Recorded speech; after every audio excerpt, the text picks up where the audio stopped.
여러분 안녕하십니까? 공식 선거운동 이틀째 각 당 후보들의 유세 소식부터 전해드립니다. 먼저 더불어민주당 문재인 후보는 오늘은 제주에서 호남까지 강행군을 이어갔습니다. 소득 하위 70% 노인들에게 매월 30만 원을 지급하는 어르신 공약도 내놨습니다. 박상 기자입니다. 광주를 찾은 더불어민주당 문재인 후보는 호남 홀대는 없을 것이라며 이번에도 자신에게 표를 몰아달라고 호소했습니다. 미우나 고우나 호남의 하늘 풀사람 여러분 누굽니까? 5.18 광주 정신을 헌법에 새기겠다. 이른바 비빔밥 퍼포먼스를 선보이는 등 통합 이미지 부각에도 나섰습니다. 장년층 표심 공략을 위해 65살 이상 소득 하위 70% 노인들에게 매월 30만 원씩 차등 없이 연금을 지급하고 틸리 본인 부담금 인하, 치매 관련 정부 지원 강화 등의 내용을 담은 어르신 공약도 내놨습니다. 제 어머니가 올해 90이시거든요. 그래서 제 어머니 모시는 마음으로 또 어르신 복지 관심을 기울일 테고요. 제주에서는 4.3 항쟁 진상규명과 명예회복을 약속하는 한편 제주 비전 공약도 제시했습니다. 제주를 평화와 인권의 꿈을 담은 동북아시아의 환경 수도로 만들어내고 싶습니다. 이틀간의 지역 순회 일정을 마친 문 후보는 내일 스탠딩 형식으로 진행될 TV 토론회 준비에 전념할 계획입니다. MBC 뉴스 박세암입니다.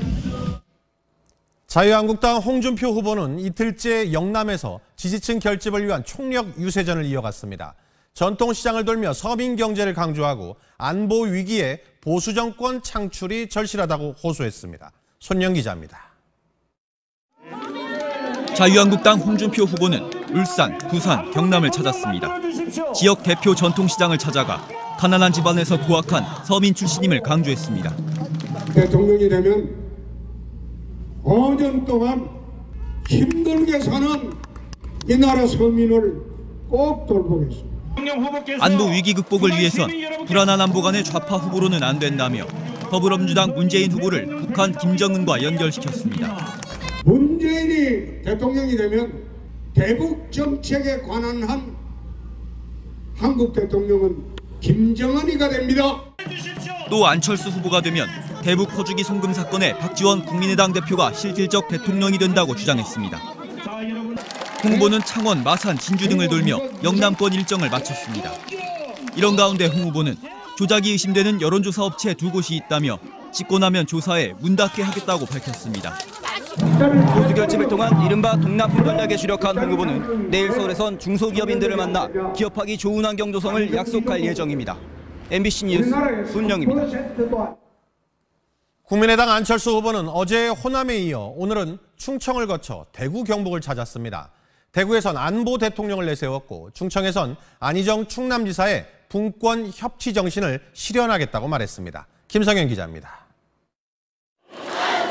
국민의당 안철수 후보는 대구 정치 1번지 서문시장과 대구 동성로에서 유세를 펼쳤습니다.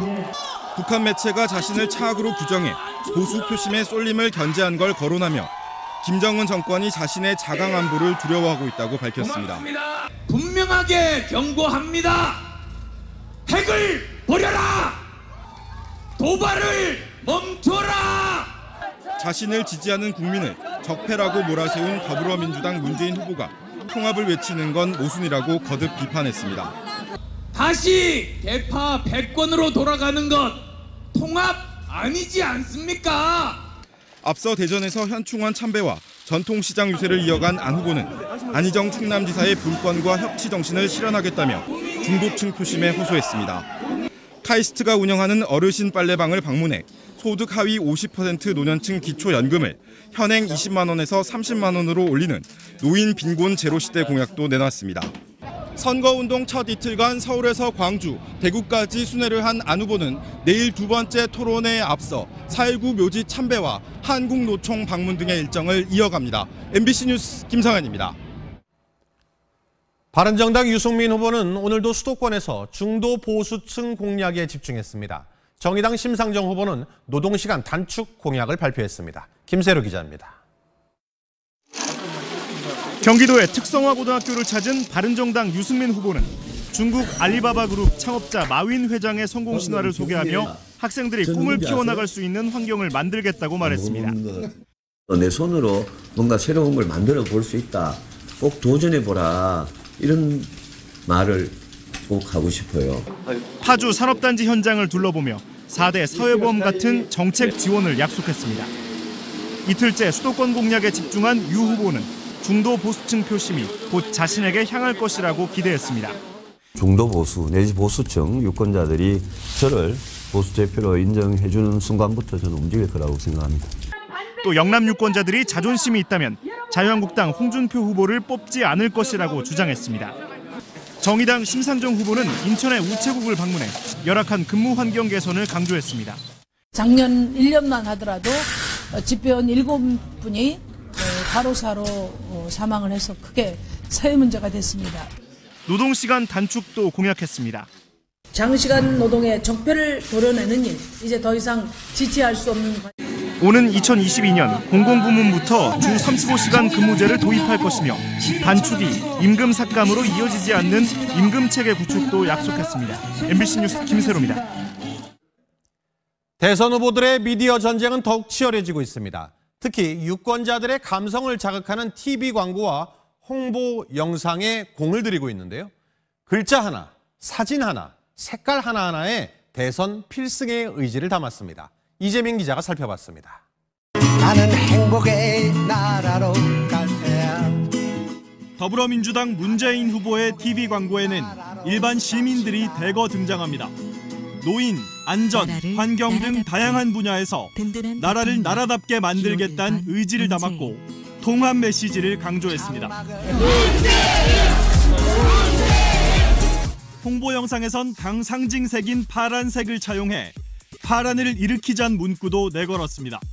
대한민국은 선택의 기로에 있습니다. 자유한국당 홍준표 후보의 첫 TV 광고 영상입니다. 냉엄한 국제정치 현실에서 홍 후보만이 안보 대통령으로서 자유대한민국을 지킬 수 있다는 내용입니다. 대통령의 조건이란 홍보 영상에선 경남도지사 시절 진주의료원 폐업을 내세워 결단력과 강한 리더십을 강조합니다.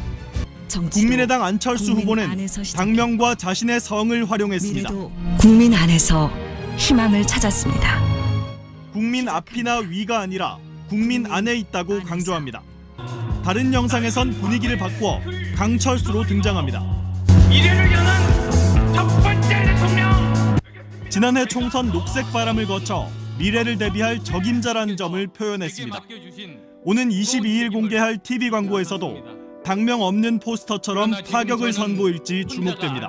보수 정치를 좀 바꿔보고 싶은데. TV 광고를 가장 먼저 선보인 바른정당 유승민 후보는 영상 홍보에 적극적입니다. 다 꺼내놓다란 영상은 완주에 대한 의구심을 씻는 게 목적입니다. 당선 가능성 봐가면서 5년을 도전하는 걸 또 미룬다? 그거는 아닌 것 같아요. 분장을 받고 포즈를 취하고 정의당 심상정 후보는 공보물 사진 촬영 과정을 공개해 친근하게 다가섭니다. 경쾌한 음악에 노란 풍선을 들고 사랑스럽다는 뜻의 별명 신블리를 보여줍니다. MBC 뉴스 이재민입니다. 후보들 간의 신경전은 한층 치열해졌습니다. 문재인 후보 측과 안철수 후보 측은 이제껏 제기된 의혹들의 진실을 밝히라며 가시도 친 말을 주고받았습니다. 또 홍준표 후보는 노무현 전 대통령에 대한 뇌물수수 의혹 수사가 재개돼야 한다고 촉구했습니다. 현재근 기자입니다.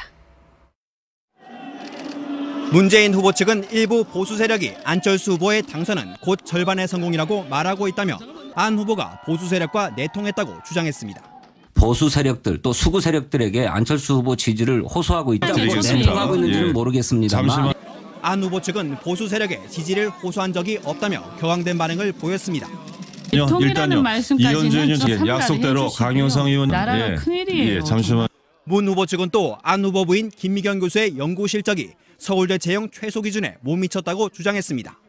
채용 전 3년간 SCI 단독 논문이 불과 한 편에 불과해서 심사 최저 기준인 200점조차 못 채우는. 국민의당은 채용 특혜 의혹을 받고 있는 문 후보 아들 준용 씨의 응시 원서를 필적 감정한 결과 준용 씨의 것이 맞는 것으로 밝혀졌다며 인터넷에 떠도는 출처불명의 자료라는 문 후보 측의 주장을 반박했습니다.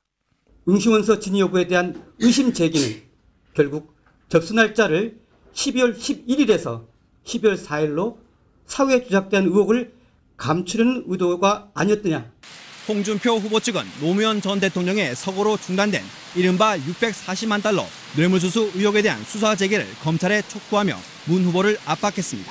MBC 뉴스 현정입니다. 대선 후보들이 통신비 인하를 내걸고 다양한 공약들을 쏟아내고 있습니다. 통계청의 자료를 보면 지난해 가구당 통신비는 한 달에 14만 원 정도, 1년이면 170만 원이 넘습니다. 이걸 쥐어짜듯이 줄여주면 유권자의 표심 잡는 데 유리하다는 게 정치권의 계산인데요. 주요 정당 후보들이 내놓은 통신비 인하 공약들을 볼까요? 자, 여기 다 쓰지도 않았는데 이렇게 많습니다. 그만큼 공을 들이고 있는데요. 반가운 얘기지만 이게 가능한 거냐, 인기 영합 공약은 아니냐, 이런 지적들도 많습니다. 따져보겠습니다. 조윤정 기자, 먼저 문재인 후보의 공약부터 볼까요? 문재인 후보 대표적 공약 기본료 폐지입니다. 한 달 11,000원 기본료를 이동통신 가입자 6,100만 명 모두 없애주겠다는 겁니다. 이 금액만 7조 9천억 원입니다. 문제는 이 기본료를 뭘로 볼 거냐입니다. 스마트폰 대중화로 기본료와 통화료 구분이 없는 통합요금제가 보편화돼 이제는 기본료 개념이 모호한데요.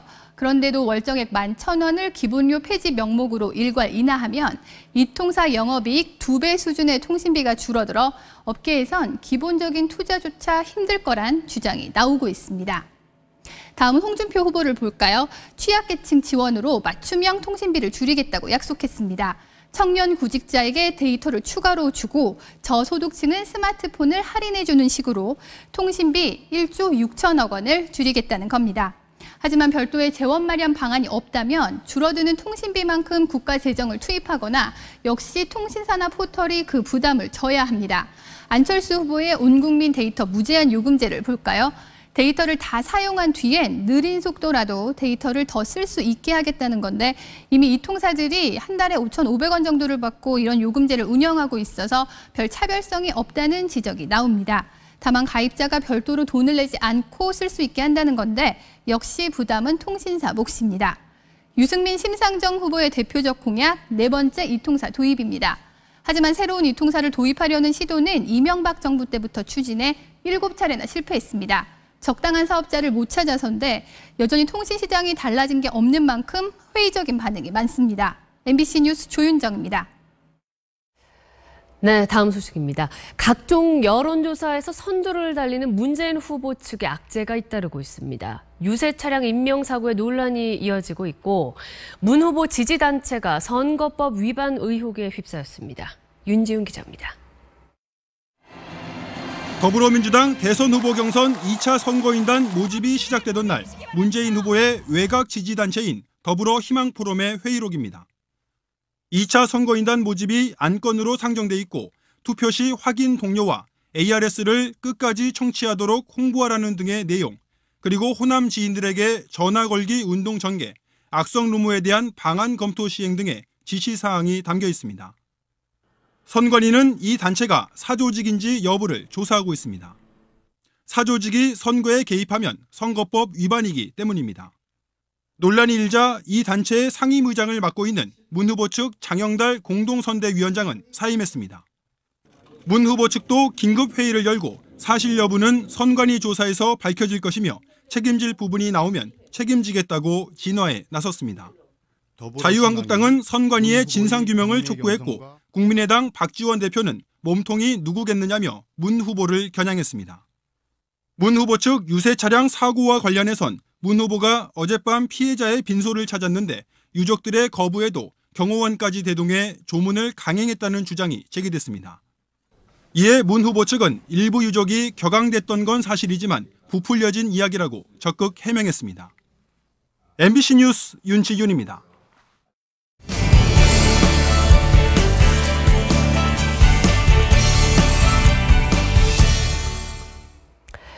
대선 후보를 검증하는 순서, 오늘은 국민의당 안철수 후보입니다. 벤처 신화로 불리는 안 후보에게는 그간 재산 형성 의혹이 꼬리표로 붙어 다녔습니다. 특히 안랩이 안 후보에게 신주 인수권부 사채를 발행해 결과적으로 막대한 이득을 줬다는 의혹은 사그러지지 않고 있는데요. 류병수 기자가 짚어봤습니다.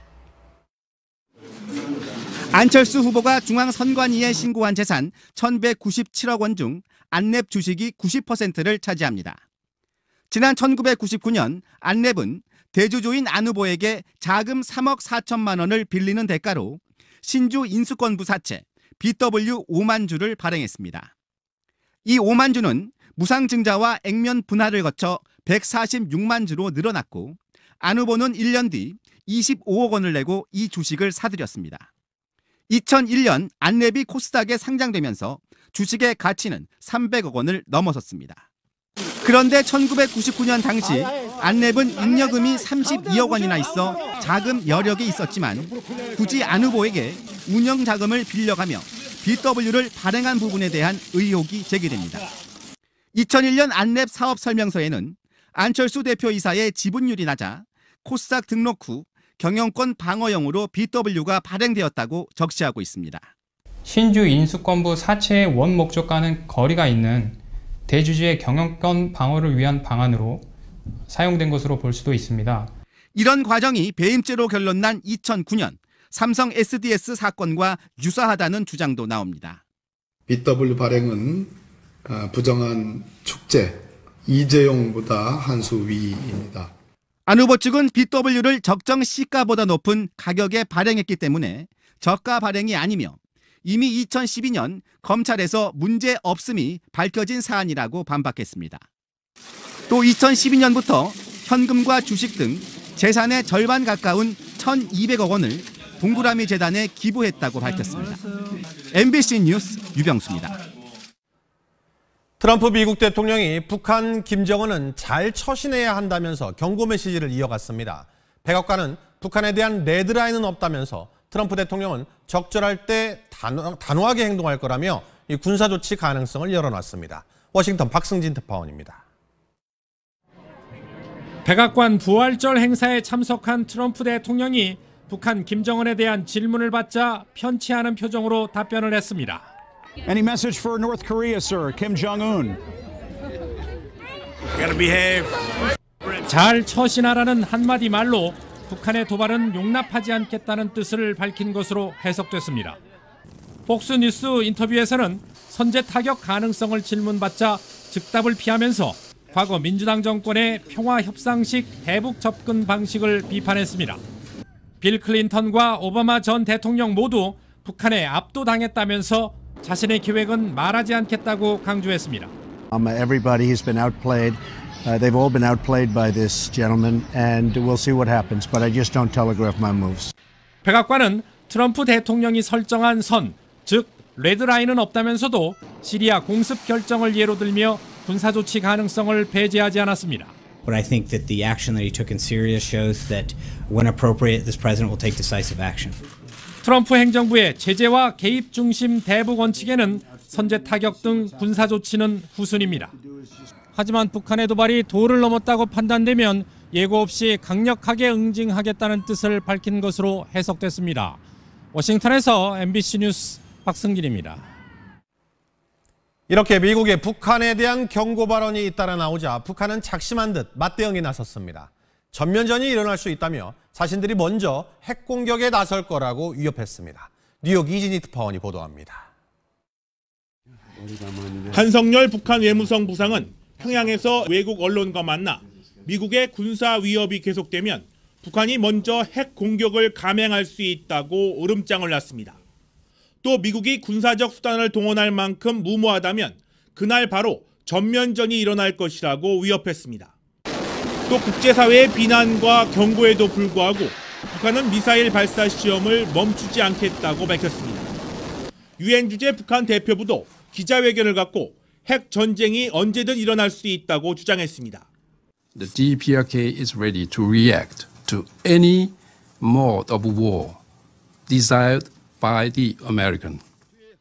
6차 핵실험은 북한 지도부가 필요하다고 판단할 때 결정할 것이라며 강행 의지를 드러냈습니다. 북한 외무성 김선경 유럽 2국 국장도 한반도 주변에 미국의 전략 자산이 집결하는 상황을 강력히 비난하며 역시 선제 핵공격에 나서겠다고 위협했습니다. 우리는 여러 차례 선제 타격이 미국이 독점물이 아니라고 천명했다. 여러 경로를 통해 북한이 전쟁 불사 의지를 천명하고 나선 건 핵전쟁 우려를 키워 미국의 대북 강경 노선을 흔들려는 심리전이라는 분석이 나오고 있습니다. 뉴욕에서 MBC 뉴스 이진희입니다. 이렇게 북한의 위협이 커지자 일본은 자위대의 전투준비 태세를 높이는 방안을 검토하기로 했습니다. 아베 총리와 펜스 미국 부통령이 확고한 대북 공조를 천명했지만 일본 열도엔 불안감이 엄습하고 있습니다. 도쿄 전지호 특파원입니다. 전쟁까지 거론하며 연일 위협적인 발언을 쏟아내는 북한에 대해 일본 정부가 특단의 카드를 꺼내들었습니다. 만약 북한 미사일이 일본 영해에 떨어진다면 자위대의 무력 공격 절박 사태를 발령하는 방안을 검토하는 겁니다. 방어시설 구축과 소집 명령이 떨어지고 명백한 위협이 있는 최전선에 자위대 출동까지 허가하는, 우리로 치면 전시 상황 바로 전 단계인 데프콘 2와 같은 조치입니다. 지금까지 한 번도 실행된 적이 없습니다. 북한 송일호 대사의 위협성 발언도 급박한 분위기에 기름을 끼얹었습니다. 불꽃 한 점 튀는 정도가 아니라 곧 전면 전쟁으로 이어질 것입니다. 불이 오갈 때는 일본도 편하지 못하는 건 명백해요. 한국을 떠나 주일 미군 아스기 기지에 도착한 펜스 미 부통령은 아베 총리와 확고한 대북 미일 공조를 재확인했습니다. Peace comes through strength, and we will stand strongly with Japan and strongly with our allies. 対話のための対話になっては意味がない。 후지 TV와 아사히 신문은 일본인 10명 중 9명이 북한의 핵과 미사일 도발을 위협으로 느낀다는 여론조사 결과를 보도했습니다. 아베 총리가 지지율을 끌어올리려 대북 긴장감을 이용한다는 여론은 급격히 수그러들었습니다. 이제 북한의 위협은 일본인들에게 현실로 다가오는 분위기입니다. 도쿄에서 MBC 뉴스 전조우입니다. 대형 공사 현장에 식당 운영권 등을 주겠다며 뒷돈을 받은 뒤 해외로 도피했던 전직 대기업 노조위원장이 붙잡혀 구속됐습니다. 검찰은 다른 대기업 노조들도 비슷한 경우가 있다고 보고 수사를 확대하고 있습니다. 조창래 기자의 단독 보도입니다. 울산시 울주군 온산공단에 건립 중인 S-오일 제2공장. 4조 7천억 원이 투입돼 단일 공사로는 국내 최대인 이 공장 건설 현장의 식당, 이른바 한바 운영권을 놓고 검은 뒷거래가 있었습니다. 이 회사 노조위원장 출신인 47살 이모 씨는 임기가 끝난 직후인 2015년 9월 신축 공사 현장에 식당 운영권을 따주겠다며 김모 씨로부터 7억 1천만 원을 받아 챙겼습니다. 노조위원장 재직 시절에는 주식 투자 명목으로 3억 5천만 원을 빌려 갚지 않았고 또 다른 업자에게도 식당 운영권을 주겠다며 4억 원과 1억 원씩을 각각 받았습니다. 외국계 기업이라 각종 이권 사업에 노조의 영향력이 큰 것으로 알려졌던 상황이어서 이 씨의 말에 속아 넘어간 사람도 많았습니다. 10여 명으로부터 받은 뇌물만 15억 원, 추가 피해자가 더 있다는 증언도 나옵니다. 5천만 원, 이래 된 거는 이미 손 들고 있다가 잡다 소리 나오면 이제 또 그런 거 집어넣을 수도 있겠지. 피해자들의 신고로 수사에 착수한 울산지검 특수부는 인터폴과 협조해 미얀마에 도피 중이던 이 씨를 검거했습니다. 이 씨는 노조위원장 재직 시절부터 기념품 납품업체로부터 정기적인 향응과 뇌물을 받았다는 의혹이 불거져 경찰 조사를 받기도 했습니다. 부산 쪽에 골프 접대, 그다음에 향응, 술 접대, 2차 접대, 그거를 거의 일주일에 한 서너 번씩을. 검찰은 이 씨를 뇌물수수 혐의로 구속하는 한편 다른 대기업 노조들도 사내 이권 사업과 관련해 뒷돈을 받았다는 첩보를 입수하고 수사를 벌이고 있습니다. MBC 뉴스 조창래입니다. 지난해 경주 지진 직후 부산에도 대규모 지진이 날 수 있다는 이른바 지진 괴담 영상이 인터넷에 확산됐는데요. 이 경찰이 그 진원지를 수사했더니 한 도박 사이트가 자신들을 홍보하기 위해 만든 가짜 뉴스였던 걸로 드러났습니다. 조재영 기자입니다. 하늘을 뒤덮은 까마귀떼. 장난 이거 봐. 해안가에는 고깃떼가 출몰합니다. 야, 저기 봐, 저기. 부산 쓰나미와 대지진 징조라는 제목으로 SNS에서 급속히 확산된 영상입니다.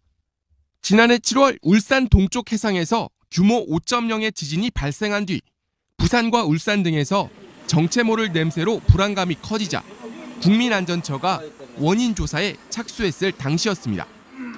SNS로 퍼진 이 영상과 글은 부산 시민들의 지진 공포감을 더 키웠습니다. 하지만 두 영상이 촬영된 건 지난 2010년. 실제 배경도 부산이 아닌 울산과 경북 울진이었습니다. 경찰 수사 결과 이들 영상과 함께 SNS로 유포된 지진 괴담의 출처는 한 도박 사이트 직원들이었던 것으로 확인됐습니다. 이들은 괴담과 함께 도박 홍보글을 교묘하게 집어넣어 접속을 유도하는 방식으로 580억 원대의 매출을 올렸습니다. 경쟁이 치열하다 보니까 이러한 악의적인 홍보 수법을 활용해서 회원을 유치했고 도박 수익이 20에서 30% 이상 증가한 것으로.